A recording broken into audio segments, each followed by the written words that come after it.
Hey everybody, I'm JC from 1ShotAdventures, and I realized as we're going into a new year that I started my adventures and design blog almost 2 years ago now. I began it shortly after running some games at some local conventions because, like a lot of GMs, I really overprepared for those games. I always went to a convention carrying some pre-generated characters and cool handouts and reference sheets and anything else I could imagine so I could make a really good impression on new players. Shortly afterwards, I realized, hey, this might be useful to other game masters. So I started my blog where I posted all those adventures for free, and I started this channel to help give game masters some tips on how to run those adventures. Today, if you check out my blog, you'll find over 20 free adventures from all kinds of crazy genres, and they all still include those pre-generated characters, fun handouts, and virtual tabletop assets, so game masters can run those adventures online for their friends without a lot of effort. Most of these adventures can be completed in a session or two, which is the perfect length of time I find if you're introducing new gamers to the hobby, or maybe you're just taking a break from a long-running campaign and you want to do something different. Some of the most popular adventures on my site are historical horror adventures.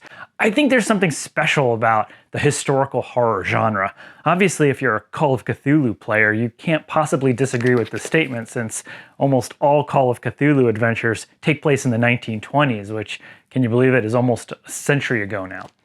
What makes historical horror work so well is that each time period comes built in with its own different limitations and constraints. And the horror genre works best when the players have a limited set of options to deal with those obstacles in the adventure, whether it's a ghost in the basement or a Lovecraftian monster, a lurking serial killer, or something else you came up with as a game master. The easiest example of how time period affects your game is with the cell phone. If you're playing in a game that's set prior to 1995 or so, and you get separated from your friends, you have a big problem. If you want to find an old professor in the library, you actually have to go there and look for him and hope that he's there. Removing that one tool suddenly dramatically increases the tension in your horror games. But cell phones are the obvious example. Each period in history adds its own unique complications that players have to learn to navigate. Victorian England has an entire set of social mores that players will have to figure out. If you think a duchess is turning into a werewolf in the middle of the night, good luck convincing any authorities to take action against her. But if you can disguise yourself as a lowly chimney sweep, you can just get free access right into her manor without any questions asked, probably, and she won't even notice that you're spying in her house. Actually, she probably won't even notice you exist at all. Go back further in time, maybe to the medieval ages, and now you have the problem of all-consuming darkness. When night falls in the 13th century, all you have is a torch, and if it's extinguished, you're utterly helpless against any lurking horrors that might be there in the middle of the night. And if there's a monster chasing you, there's literally no authorities there to help you. You're on your own. I think it's the game master's job to identify and embrace each period's own limitations and then work them into the adventure. Now, at first, your players will struggle with these limitations. The world will feel alien and unfair to our modern sensibilities. But that's exactly when horror works best, when you've taken away a lot of your players' tools and forced them to use their wits to overcome the darkness. So, I'm not surprised that historical horror trends so well in my collection of adventures. So let's spend the next few minutes walking through the top 5 most popular horror adventures across history. And warning, there are spoilers ahead. So if you're thinking about playing any of these adventures, you should probably stop watching this now and go ask your game master to check this out instead.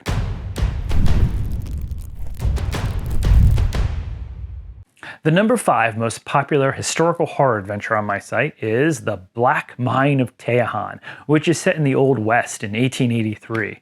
Early on in this adventure, the player's train is derailed, and the players are forced to find their way back to civilization. The Black Mine of Tejan really takes advantage of the sheer vastness of the wilderness of the Old West. That amount of empty space and lack of civilization is actually pretty scary. Without a train, the players find themselves stranded in the middle of this desolate wilderness. Worse, they soon find themselves stalked by the Tejan, angry spirit creatures that got summoned when an old hermit forced secrets from an Arapaho wanderer. This adventure gets even stranger when players discover that several of the key NPCs in the adventure have actually swapped bodies with each other, so they can't trust anyone they meet as they try to fight their way back to civilization. This adventure is one of my favorite to run at conventions for new players. The goal of the adventure is very easy to explain to players. Just get back to town. But the characters really have to work well together to have any chance of surviving. Most of the pre-generated characters aren't things like gunslingers or soldiers or cowboys. They're just normal folk caught in this train accident. I also think every time somebody else has run this adventure, they've written me to tell me that somebody in the party has blown themselves up with dynamite at the end of the adventure.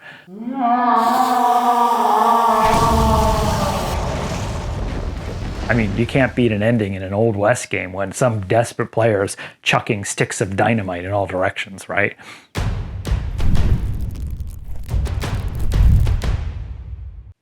The number 4 slot goes to Canyon of the Snow Cairns, an Ice Age horror adventure. This adventure was really fun to write and meant something to me personally because way back in high school, one of my good friends challenged me to write an Ice Age adventure. I thought it was ridiculous and I didn't take him up on the challenge at the time, but 30 years later, I surprised him with this one. Canyon of the Snow Cairns is set 30,000 years ago. The characters all belong to a successful clan of Cro-Magnon.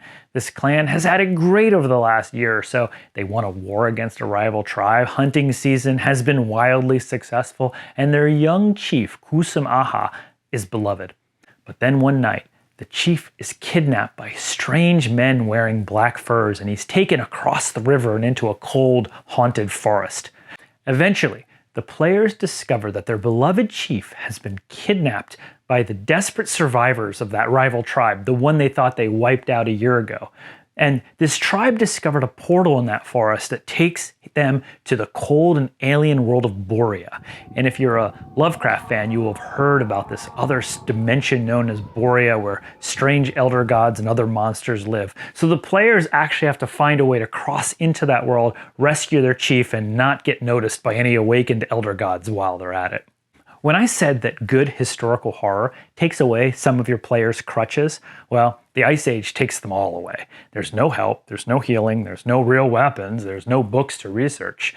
All of this makes Canyon of the Snow Cairns a tough adventure. Players can rescue their chief and escape, but I'd say about half of the groups who've told me they've run this adventure say their players never make it out of Borea alive. But I think if any genre deserves to be tough to survive, it's Ice Age horror.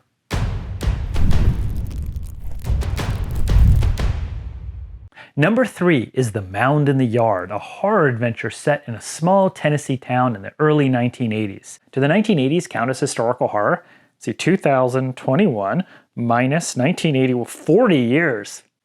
The players are asked to investigate a mysterious series of disgusting earth mounds that have erupted in people's backyards in this town, and people have been disappearing as well. No doubt, your players are going to walk into this adventure expecting some creepy Lovecraftian monster at work here.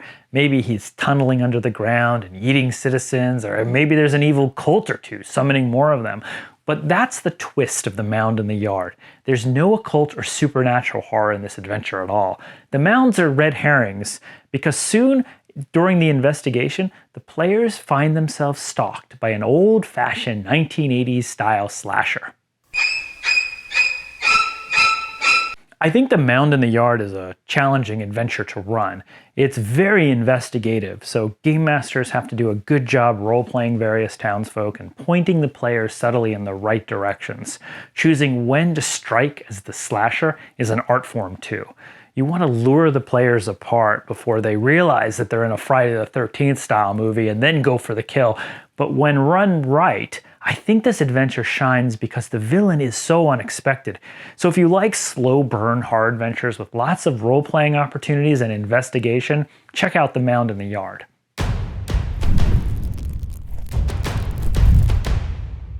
Number 2 is Those the Comet Bring, a schlocky horror adventure set in the 1950s. This adventure pulls from all those cheesy tropes of those old black and white 1950s sci-fi horror movies, but it never treats itself like a joke. It plays everything straight. The characters are all teenagers, heading to the Jersey Shore for some sun, fun, and waves on summer vacation, when suddenly their car dies in the middle of the Pine Barrens. Soon the teenagers stumble upon a horrible scene at an abandoned service station, involving dead bodies, a crashed meteor, and mysterious and dangerous creatures from another star. I have a whole video describing this adventure, so I won't go into too much detail about this one. However, this last Halloween, the Arkham Files podcast ran Those the Comet Bring, and wow, they did such an amazing job bringing the 1950s to life. There's one character in this adventure who is a game master. It's just a delight to play. He's a mechanic named John Gumble, who went insane after the alien bad guys appeared and they mesmerized him. So now he thinks he's a wizard from another planet, and he calls himself Gumblebell.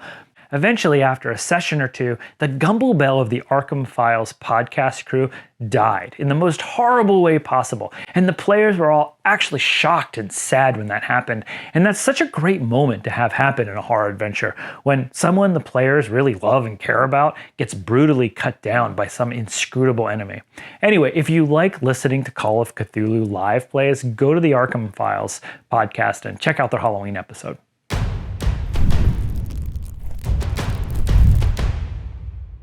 Number 1 is the 17th century haunted house adventure, Thrusher Manor. When I wrote Thrusher Manor, I was actually surprised at how few great haunted house adventures exist. Of course, Call of Cthulhu has its classic adventure, The Haunting, which every Call of Cthulhu keeper should try running at some point. But beyond that, there's actually not that many. I came to the conclusion that the problem with haunted houses is that they're really hard to write. They have to be open-ended, they have to have rich backstories that explain all the weirdness going on in the house, and they have to have enough atmosphere to keep your players entertained when you're not switching locations constantly. That's really hard. And if you ignore any one of those 3 requirements, your haunted house just sort of collapses and turns into a standard run-of-the-mill dungeon. My advice to game masters writing a haunted house adventure is to start with that robust backstory, and once that's fleshed out, the rest of the house gets a lot easier to write. Thrusher Manor really embraces its own backstory. The owner of the house built this mansion on this Caribbean island after he was expelled from France.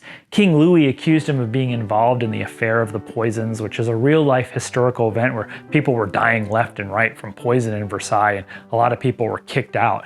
Anyway, Thrusher Manor becomes a den of vice and villainy. It's like the world's worst frat house, where nobles from around the world show up uninvited to party and have fun at Thrusher Manor.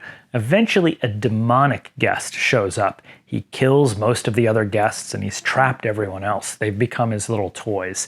And this is where the players enter. They're sent to Thrusher Manor to collect some debts for the French government, and they soon find themselves trapped with a handful of other survivors, most of which are some combination of insane, selfish, or even violent.